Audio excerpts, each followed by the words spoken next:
Thomas comes to breakfast. Thomas the Tank Engine has worked his branch line for many years and knows it very well.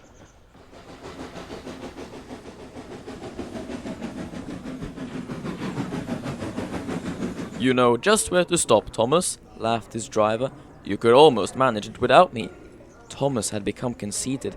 He didn't realize that his driver was joking. Later, he boasted to the others. "Driver says I don't need him." "Don't be daft," snorted Percy. "I'd never go without my driver," said Toby earnestly. "I'd be frightened." "Puh," boasted Thomas. "I'm not scared." "You'd never dare." "I would then. You'll see." It was dark the next morning when the firelighter came. Thomas drowsed comfortably as the warmth spread through his boiler. He woke up again in daylight. Percy and Toby were still asleep. Thomas suddenly remembered. "Silly stick in the muds," he chuckled.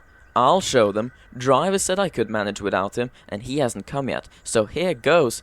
He cautiously tried to move. First one piston, then the other. They're moving," he whispered. "I'll just go out, then I'll stop and wheesh. That'll make 'em jump." Very, very quietly, he headed for the door. Thomas thought he was being clever, but really, he was only moving because a careless cleaner had meddled with his controls. He soon found his mistake. He tried to wheesh, but he couldn't. He tried to stop, but he couldn't. He just kept rolling along. "The buffers will stop me," he thought hopefully, but the siding had no buffers. It just ended at the road. Thomas's wheels left the rails and crunched the tarmac. "Horrors!" cried Thomas and shut his eyes. He didn't dare look at what was coming next. The station master's family were having breakfast. They were eating ham and eggs. There was a crash. The house rocked. Broken glass tinkered. Plaster peppered their plates. Thomas had collected a bush on his travels. He peered anxiously into the room through its leaves. He couldn't speak. The station master was furious. He grimly strode out and shut off steam. His wife picked up her plate. "You miserable engine," she scolded. "Just look what you've done to our breakfast. Now I shall have to cook some more." She banged the door. More plaster fell. This time it fell on Thomas. Thomas felt depressed. The plaster was tickly. He wanted to sneeze, but he didn't dare in case the house fell on him. Nobody came for a long time. Everyone was too busy.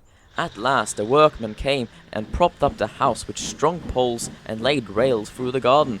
Donald and Douglas arrived. "Dinna fash yourself, Thomas. We'll soon have you back on the rails." They laughed. Donald and Douglas, puffing hard, managed to haul Thomas back to safety.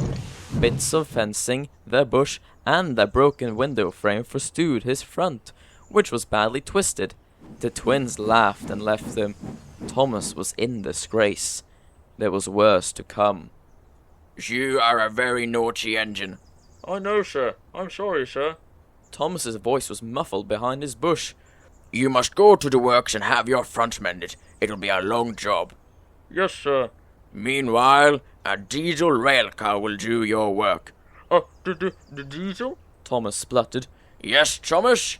Diesels always stay in their sheds until they are wanted. Diesels never gallivant off to station masters' houses."